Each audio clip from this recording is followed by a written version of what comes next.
Hi, my name is Lauren Berkmeyer, and this is my fifth text set for my book critiques.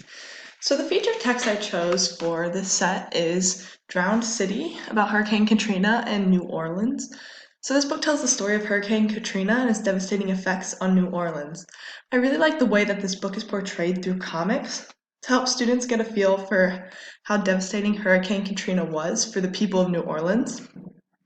I also really like the way that the story was portrayed through comics by including information about how people felt and what they experienced.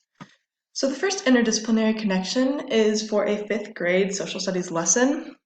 And this book could be used in this social studies lesson about Hurricane Katrina, and it would teach the students about the government's role within certain issues and how the government's response to this disaster affected those who were stranded in New Orleans.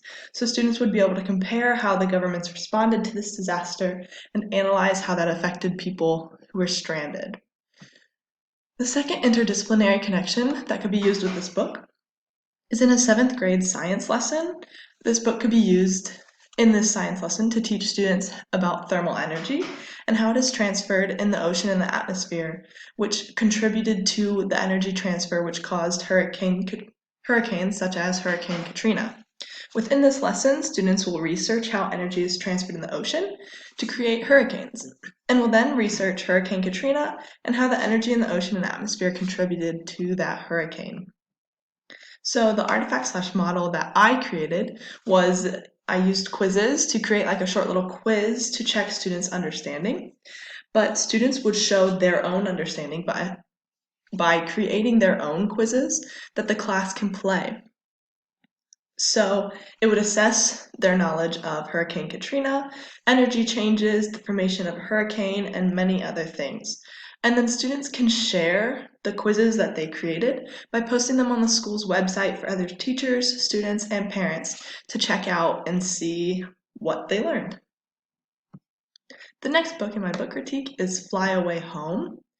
This book is about a father and son's life in an airport and talks about how common they have to make themselves seem so that way they don't get thrown out on the streets. And I really like the way that this book is told through the eyes of the son, and it creates this new perspective of how the child feels about living in an airport. The next book I chose is Little Firefly, which is an Algonquian legend. This book is very similar to the story of Cinderella, but is told through Algonquian culture and tradition. I really like the way that this book has those few twists around the original Cinderella story. The next book I chose is The End of the Fiery Sword, Adam and Eve and Jesus and Mary. So this book compares the stories of Adam and Eve to Jesus and Mary. And I really like the way that the pictures portray the story, where most often throughout the book, a picture of Adam or Eve is on the left page, and then the comparison picture of Jesus or Mary is on the right page, allowing kids to make the comparison easily. It also really portrays the comparison between the Old Testament and the New Testament. The next book in my set is Sylvester and the Magic Pebble. This book is about a donkey, Sylvester, who finds a magic pebble and, when in trouble, wishes himself to be a rock to hide. Due to his rash decision, he is unable to wish himself back into a donkey. I really love the way that the pictures show this story and the way that they're painted with watercolors to create that beauty within the picture. The next book I chose is Radiant Child, the story of young artist Jean-Michel Basquiat.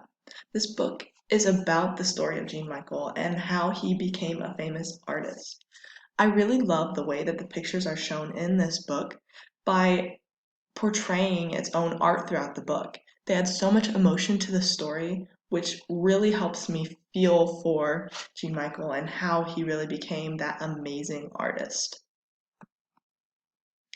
The next book I chose is Pie in the Sky. So this book is told from the perspective of a child who watches their cherry tree grow throughout the season.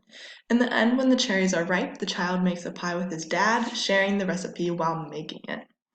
I really liked how this book included the recipe while they made the pie, so that way kids reading this book could become interested in cooking and they could even try out that recipe for themselves. I also really like the way that the pictures are created. It's a little bit different than most original pictures by showing more abstract art, and I just think that really adds so much to the book. The last book that I chose in my book critique is Eye to Eye: How Animals See the World. This book is about the eyes of different animals and talks about the evolution of the eye through different animals. And I thought that this was very interesting, and I loved how the pictures of each animal helps to show what the eyes look like. For example, for that iguana, you can see that the eyes are looking in different directions so they can see in multiple directions. Thank you so much for listening.